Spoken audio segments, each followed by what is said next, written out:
দাঁড়িয়ে মাসলাক যার যার, ইসলাম সবার, এই জায়গায় দাঁড়িয়ে প্রতিবাদ করতে হবে।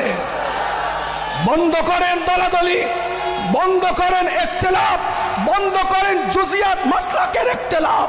প্ল্যাটফর্ম তৈরি করেন। ওয়াকফ আইনের উপরে হস্তক্ষেপ করা হচ্ছে।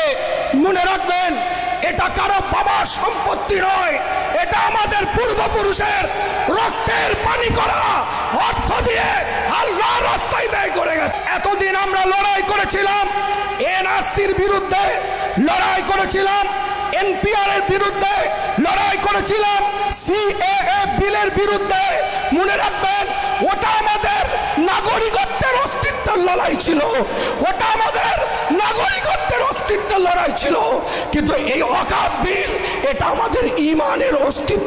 আজ ভারতবর্ষের যে ওয়াকফ আইনের উপরে হস্তক্ষেপ করা হচ্ছে, মনে রাখবেন, এটা কারো বাবার সম্পত্তি নয়, এটা আমাদের পূর্বপুরুষের রক্তের পানি করা অর্থ দিয়ে আল্লাহর রাস্তায় ব্যয় করে গেছে। নারায়ে তাকবীর, নারায়ে তাকবীর।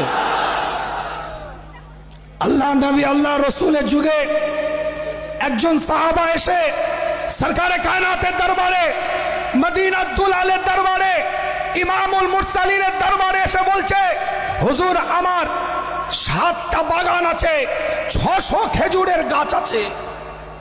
আল্লাহ নবী আল্লাহ রসুলের দিকে তাকিয়ে বলছে, হুজুর কি করব?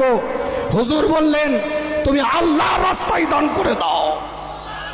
ওমর ইবনুল খাত্তাব রাদিয়াল্লাহু তাআলা আনহু, তিনি হুজুরের দরবারে এসে, সরকারে কায়নাতের দরবারে এসে, মদিনাতুল আলের দরবারে এসে বলছে, হুজুর আমি খাইবারের বুকে একটা সম্পদ পেয়েছি, সেই সম্পদটা কি করব?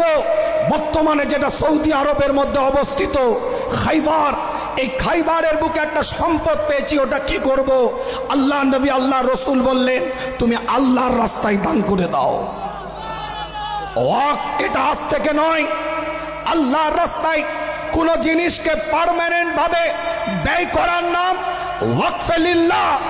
আজকে আমাদের পূর্বপুরুষ আমাদের এই সম্পদগুলোকে দিয়ে গিয়েছিলেন মসজিদের জন্য, মাদ্রাসার জন্য, মক্তবের জন্য, আপনার কিছু জনহিত কাজ করার জন্য। একটা হচ্ছে রিলিজিয়াস পারপাস, আর একটা হচ্ছে সোশ্যাল কাজ। এই দুটো কাজে এই সম্পদের আয়টা ব্যয় হবে। এতদিন আমরা লড়াই করেছি, আজকে জানিয়ে দিতে চাই, রানী রাসমণি এভিনিউ থেকে এতদিন আমরা লড়াই করেছিলাম এনআরসির বিরুদ্ধে, লড়াই করেছিলাম এনপিআর এর বিরুদ্ধে, লড়াই করেছিলাম সিএএ বিলের বিরুদ্ধে। মনে রাখবেন, ওটা আমাদের নাগরিকত্বের অস্তিত্বের লড়াই ছিল, ওটা আমাদের নাগরিকত্বের অস্তিত্বের লড়াই ছিল। কিন্তু এই ওয়াকফ বিল, এটা আমাদের ঈমানের অস্তিত্বের লড়াই।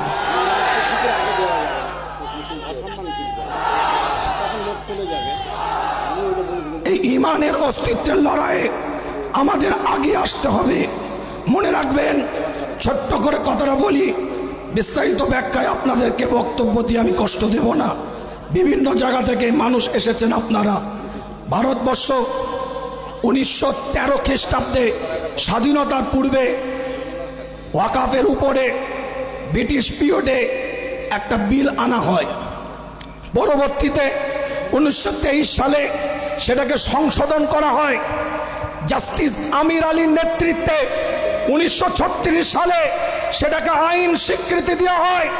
স্বাধীনতার পরে 1954 খ্রিস্টাব্দে নতুন করে আবার ওয়াকফের সংশোধনীয় বিল নিয়ে আসা হয় এবং শেষবার 1995 সালে শেষ আপনার সংশোধন করে ওয়াকফ বিল আনা হয়। আজ যে কর্মকাণ্ডের সাথে আমরা জড়িত আছি, মনে রাখবেন, এ কাজ মানবতার কাজ। এ কাজ আজকে আপনার আমার নৈতিক দায়িত্ব, নৈতিক কর্তব্য বলে আমরা মনে করব, ঈমানি দায়িত্ব, ঈমানি কর্তব্য বলে মনে করব।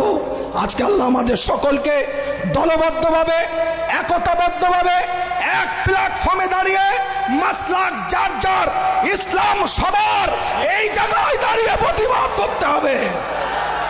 বন্ধ করেন দলাদলি, বন্ধ করেন ইখতিলাফ, বন্ধ করেন জুজিয়াত মাসলাকের ইখতিলাফ, প্ল্যাটফর্ম তৈরি করেন, একটা জায়গায় এসে ও আপনার মুসলিম পার্সোনাল ল বোর্ডের হাতকে মজবুত করেন, যে হাত যেন এই কালো আইনের বিরুদ্ধে লড়াই করে ভারতবর্ষকে নতুন দিশা দিতে পারে।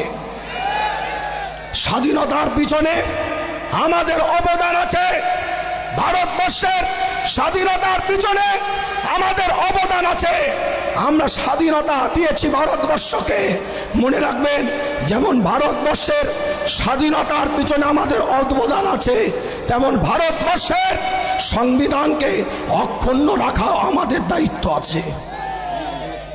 শেষ কথা বলে দিয়ে যাই, যেমন অকাপ সংশোধনীয় বিলের বিরুদ্ধে আমাদের কথা বলতে হবে, ঠিক তেমন ভাবে রাজ্যের বুকে যে সমস্ত অকাপ সম্পত্তি ব্যাড ইউটিলাইজ হচ্ছে, খারাপভাবে ব্যবহার হচ্ছে, যে পারপাসে ব্যবহার করা দরকার সেই পারপাসে ব্যবহার না হয়ে হস্তক্ষেপ করে ক্ষমতার পাওয়ার দেখিয়ে নোংরামি করছে, তাদেরও আমাদের বিরোধিতা করতে হবে। রাজি আছেন?